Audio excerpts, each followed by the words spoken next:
Shalom Allah. Today we're going to be doing the second day Aliyah Parashah of Mishpatim, Mishpatim, and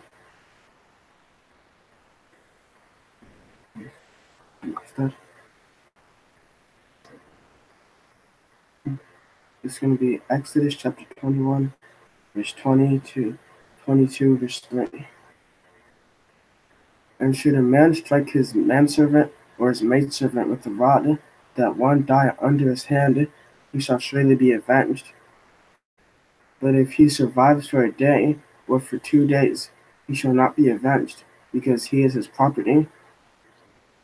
So if a master strikes us, he hits a slave with a stick, with a rod, and if they die, he's supposed to be he's supposed to be killed. The man that killed him is supposed to be killed. But if he doesn't die for a day or two, he's not going to be avenged, or he's not going to be the master isn't going to be punished because he's the slave. He's just a slave.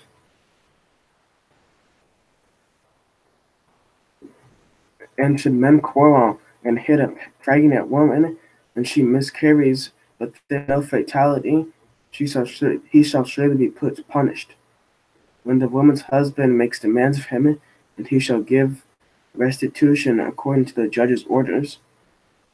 But if there is a fatality, you shall give a life for a life, an eye. So if a man hits a pregnant woman, then and something happens to the baby, but the baby isn't dead or isn't killed, the man won't be killed. The man who hit her won't be killed, but he will be punished still. And whatever that the husband says that he has to do, he has to do. But that's when two men are fighting. And if the baby does die or somebody does die, then the person that killed her is supposed to die as well. And the person that killed the baby is supposed to die as well.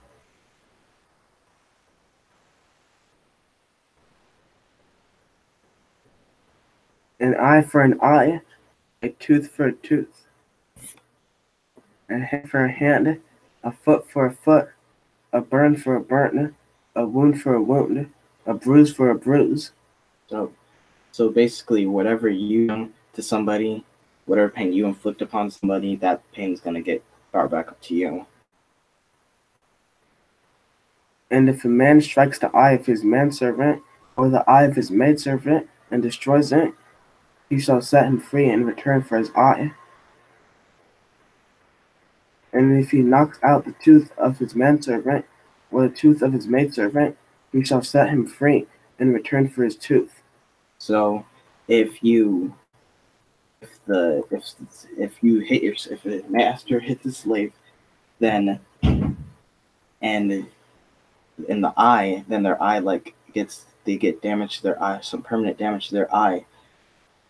If their eye gets broken, then the master is supposed to set the slave free. The same goes for a tooth. They're supposed to go free since they lost their tooth. And if a bull gores a man or a woman, that one dies, the bull shall surely be stoned, and its flesh shall not be eaten, and the owner of the bull is clear. But if it is a habitually goring bull, since yesterday and the day before yesterday, its owner had been warned, but he did not guard it, and it puts to death a man or a woman, the bull shall be stoned, and also its owner shall be put to death. So if a bull injures a man or a woman, and that man or woman dies, the bull is supposed to be stoned, and you're not supposed to eat the flesh of that bull, of that animal, and the owner of the bull is not going to get punished for that. But if the bull is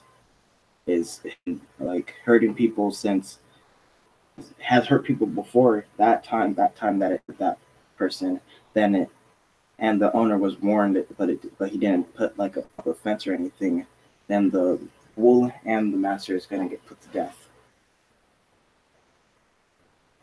And so far as ransom shall he be lived upon him, he shall give the redemption of his soul according to all that is levied upon him.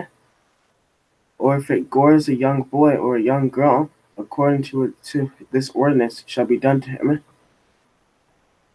If the bull gores a manservant or a maidservant, he shall give silver in the amount of 30 shekels to his master, and the bull shall be stoned. And if a person opens a pit, or if the person digs a pit and does not cover it, and a bull or a donkey falls into it. So whatever happens to, like, if you're supposed to pay somebody for whatever the bull did, you're supposed to pay that person as redemption. And if the same applies to a child, if the bull hurts the child, and if the bull injures a manservant or a maidservant, then he's supposed to pay the owner of the bull is supposed to pay the master in silver. And then okay, keep going. And if a person opens a pit, or if a person digs a pit and does not cover it, and a bull or a donkey falls into it, the owner of the pit shall pay. He shall return the money to its owner, and the dead body shall be his. So if somebody pit, they dig a hole, they don't cover it, and then an animal falls in it, like a donkey or a bull, then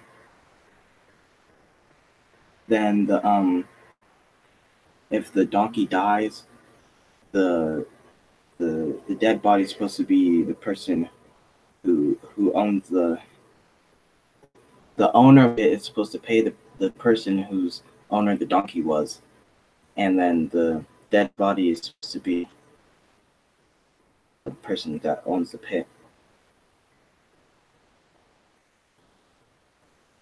And if a bull strikes his friend's bull and it dies, they shall sell.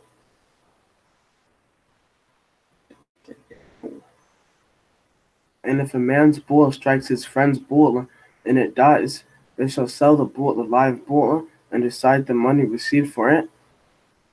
And they shall also divide the dead body. So if somebody's bull strikes another person's bull, his friend's bull, and that bull dies, then you're supposed to sell the live bull, the living bull, to the person that bull is dead, and then you're supposed to divide the money from it, and you're supposed to divide the dead body as well, the money made from the dead body as well. Or if it was known that it was a habitually goring bull since yesterday and the day before yesterday, and its owner does not watch it, he shall surely pay for a bull. He shall surely pay a bull for a bull, and a dead body shall be his. So if that bull was attacking other bulls since before that, then and the owner didn't do anything about it, then he's supposed to kill his bull for that bull's death, and the dead body is going to be his. And if a man steals a bull or a lamb and slaughters it or sells it, he shall pay 5 cattle for the bull or 4 sheep for the lamb. So if somebody steals a bull, they're supposed to give back 5 cattle, 5 times more for the bull that they stole to the original owner of that bull. And then if they steal a lamb, they're supposed to give 4 sheep for they're supposed to give 4 sheep for that one lamb that they stole.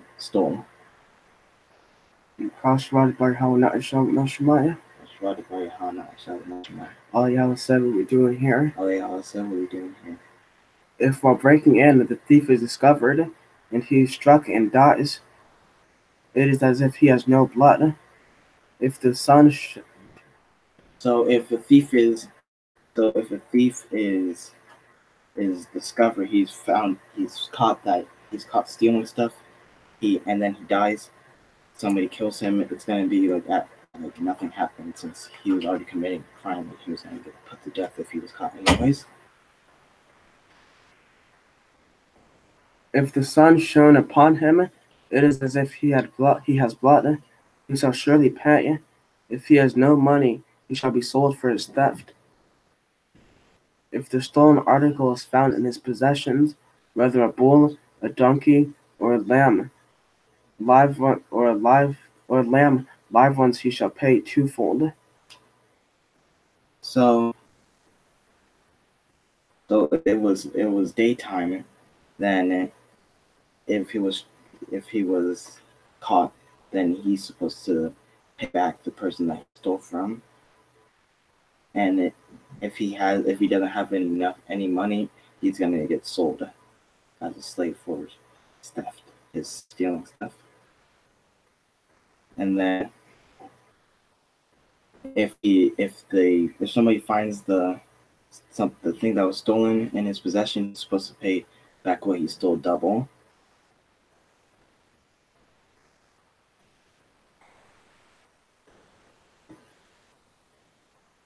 But they don't get that sentence for stealing stuff.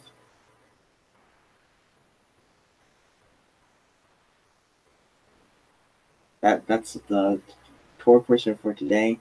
The next moon will be February 3rd at sunset to February 4th at sunset.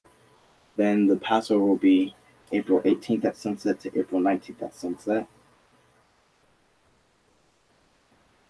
Shalom come.